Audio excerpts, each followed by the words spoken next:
पाठ 7वा. मृदा. मूळ खडक, प्रादेशिक हवामान, जैविक घटक, जमिनीचा उतार व कालावधी या सर्व घटकांच्या एकत्रित परिणामातून मृदा निर्मिती होते. मृदा निर्मितीसाठी आवश्यक घटक मूळ खडक. प्रदेशातील मूळ खडक हा मृदा निर्मितीचा महत्त्वाचा घटक असतो. प्रदेशाच्या हवामानानुसार आणि खडकाच्या काठिण्यानुसार मूळ खडकाचे विदारण होते. विदारण म्हणजे मूळ खडक फुटतो, त्यामुळे मूळ खडकाचा भुगा होऊन मृदा तयार होते. उदाहरणार्थ, महाराष्ट्रातील दख्खनच्या पठारावर असलेल्या बेसाल्ट या मूळ खडकाचे विदारण होऊन काळी मृदा तयार होते. यालाच रेगूर मृदा असे म्हणतात. प्रादेशिक हवामान. मूळ खडकाचे विदारण हे प्रदेशाच्या हवामानावर ठरते. एकाच मूळ खडकापासून वेगवेगळ्या प्रकारची मृदा हवामानातील फरकामुळे तयार झालेली पाहायला मिळते. जैविक घटक. खडकांचे विदारण होऊन त्याचा भुगा तयार होतो. मृदेमध्ये जैविक पदार्थ प्रदेशातील वनस्पती व प्राणी यांच्या विघटनातून मिसळतात.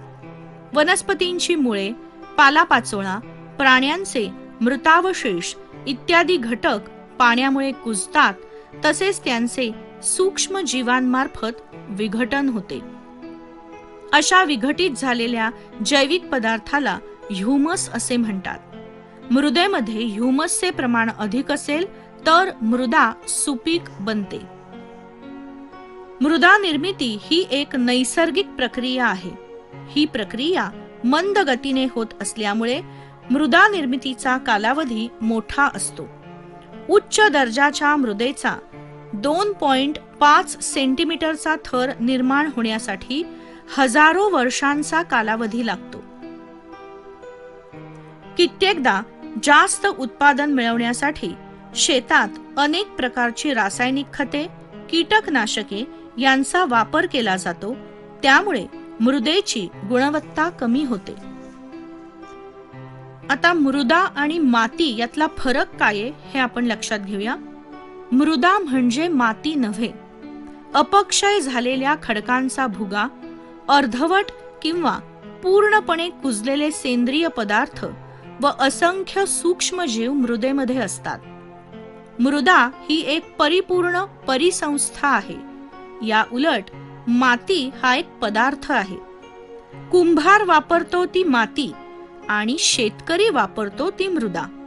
शेतकरी मृदा परिसंस्थेचा वापर करतो, तर कुंभार माती या पदार्थाचा वापर करतो.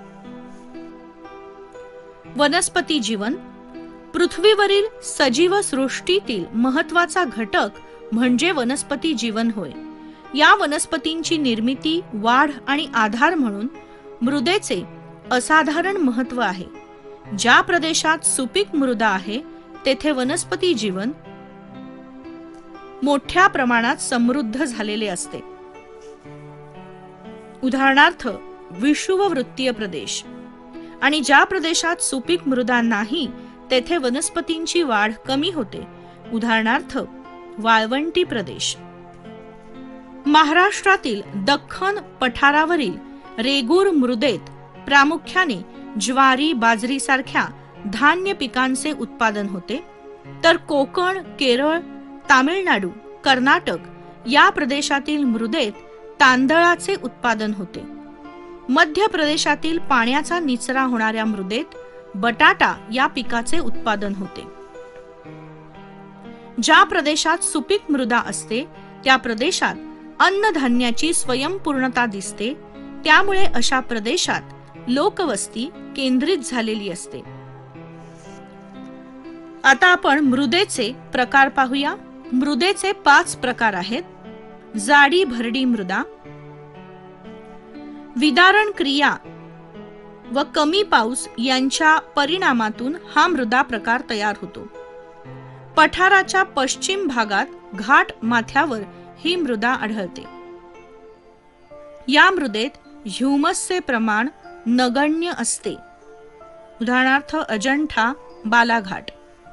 काळी मृदा मध्यम पावसाच्या प्रदेशात, नद्यांच्या खोऱ्यांमधील गाळाची मैदाने व दऱ्यांच्या भागात ही मृदा आढळते. या मृदेत जैविक घटकांचे प्रमाण कमी असते. जांभी मृदा सह्याद्रीच्या पश्चिमेस, कोकण किनारपट्टीत व पूर्व विदर्भात या मृदेचा विस्तार आढळतो. या मृदेचा रंग तांबडा असतो. किनारपट्टीवरील गाळाची मृदा. कोकणातील बहुतांश नद्या लांबीला कमी परंतु अति वेगाने वाहतात, त्यामुळे त्यांनी वाहून आणलेला गाळ नदीच्या मुखाशी साचतो. पश्चिम किनाऱ्यावर नद्यांच्या मुखाशी ही मृदा निर्माण झाली आहे. उदाहरणार्थ धरमतर, पनवेल इत्यादी. पिवळसर तपकिरी मृदा. अतिरिक्त पावसाच्या प्रदेशात ही मृदा आढळते. ही मृदा फारशी सुपीक नसते. उदाहरणार्थ चंद्रपूर, भंडाऱ्याचा पूर्व भाग व सह्याद्री पर्वतीय भाग. मृदा धूप व अवनती. वारा व पाणी यामुळे मृदेचा थर वाहून जातो, म्हणजेच मृदेची धूप होते. वाहते पाणी, हवामान आणि प्राकृतिक रचनेतील विविधता यामुळे मृदेची धूप होते. मृदेची जशी धूप होते तसेच काही कारणांनी मृदेचे आरोग्य बिघडते. यालाच मृदेची अवनती होणे असे म्हणतात. रसायने आणि खतांच्या अतिरेकी वापरामुळेही मृदेची अवनती घडून येते. अतिरिक्त जलसिंचनामुळे जमिनीतील क्षार वर येतात व जमीन खारपट बनते. रासायनिक द्रव्यांच्या अतिवापरामुळे ती द्रव्ये मृदेत वर्षानुवर्षे तशीच राहतात, पण त्यामुळे मृदेतील सूक्ष्मजीव नाहीसे होण्याचा धोका असतो. तसेच मृदेतील ह्युमसचे प्रमाण देखील कमी होत जाते व वनस्पतींना आवश्यक पोषक द्रव्ये मृदेतून मिळेनाशी होतात. मृदा संधारण. शेतातील सुपीक मृदा पावसाच्या पाण्यासोबत वाहून जाऊ नये म्हणून शेतांना बांध बंदिस्ती करतात. बांधावर योग्य प्रमाणात झुडपांची लागवड करणे, शेतात जास्त उताराच्या भागावर दगडांच्या साहाय्याने बांध घालणे अशी कामे मृदा संधारण विभागातर्फे केली जातात. वृक्ष लागवड केल्याने वाऱ्याच्या वेगावरही नियंत्रण आणता येते. वाऱ्यामुळे होणारी मृदेची धूप त्यामुळे थांबते. वनस्पतींची मुळे माती धरून ठेवतात, त्यामुळेही मृदेची धूप थांबते.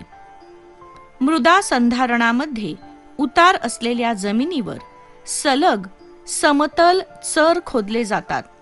असे चर वेगवेगळ्या उंचीवर खणल्यामुळे उतारावरून येणाऱ्या पाण्याचा वेग कमी होतो, त्यामुळे होणारी झीज थांबते. तसेच या चरांमुळे थांबलेले पाणी जमिनीत मुरण्यास मदत होते. मृदेची अवनती थांबवण्यासाठी रासायनिक खतांचा व कीटकनाशकांचा अतिरेक टाळावा. सेंद्रिय खतांचा म्हणजे शेणखत, गांडूळ खत, कंपोस्ट खत यांचा वापर केल्यास मृदेतील सामूचा तोल राखला जातो. त्यामुळे मृदेतील ह्युमसचे प्रमाण वाढण्यास मदत होते व मृदेची सुपीकता टिकून राहते. शेत जमीन काही कालावधीसाठी पडीक ठेवणे तसेच आलटून पालटून पीक घेणे महत्त्वाचे असते. त्यामुळेही मृदेची सुपीकता टिकून राहते. स्वाध्याय. पुढील तक्ता पूर्ण करा. मूळ खडक. मूळ खडकाच्या विदारणातून अपक्षालनातून मृदेचा प्रकार ठरतो. प्रादेशिक हवामान. प्रादेशिक हवामानानुसार मृदा निर्मितीसाठी आवश्यक असणाऱ्या मूळ खडकाच्या विदारणाच्या अपक्षालनाच्या प्रक्रियेची तीव्रता ठरते. सेंद्रिय खत. सेंद्रिय खताद्वारे मृदेतील सामूचा तोल राखला जातो. सूक्ष्म जीवाणू. सूक्ष्म जीवाणूंमार्फत मृत वनस्पती व प्राणी यांच्या विघटनाची प्रक्रिया होऊन मृदेतील ह्युमसचे प्रमाण ठरते. कशामुळे असे घडते? सह्याद्रीच्या पश्चिम भागात बेसाल्ट खडकापासून जांभी मृदा तयार होते. सह्याद्रीच्या पश्चिम भागात पावसाचे प्रमाण जास्त आहे. या भागात हवामान दमट आहे.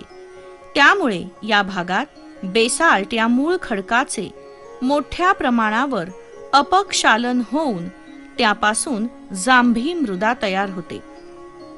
अशा प्रकारे सह्याद्रीच्या पश्चिम भागात बेसाल्ट खडकापासून जांभी मृदा तयार होते. मृदेत क्षारतेचे प्रमाण वाढते.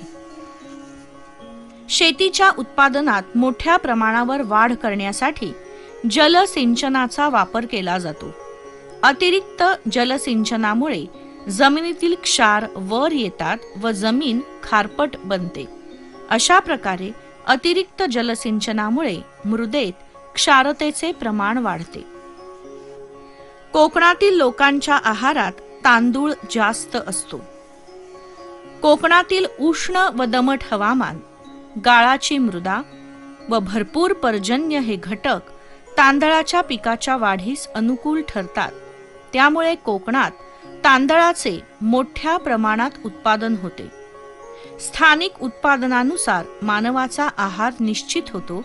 त्यामुळे कोकणातील लोकांच्या आहारात तांदूळ जास्त असतो.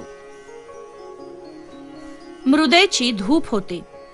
पावसाच्या पाण्याबरोबर नद्यांच्या प्रवाहाबरोबर मृदेचा थर वाहून जातो. वेगवान वाऱ्यामुळेही मृदेचा थर वाहून जातो. जमिनीच्या तीव्र उतारामुळे मृदेची झीज होते. अशा प्रकारे वाहते पाणी, वारा, प्राकृतिक रचनेतील विविधता व हवामान इत्यादी घटकांमुळे मृदेची धूप होते.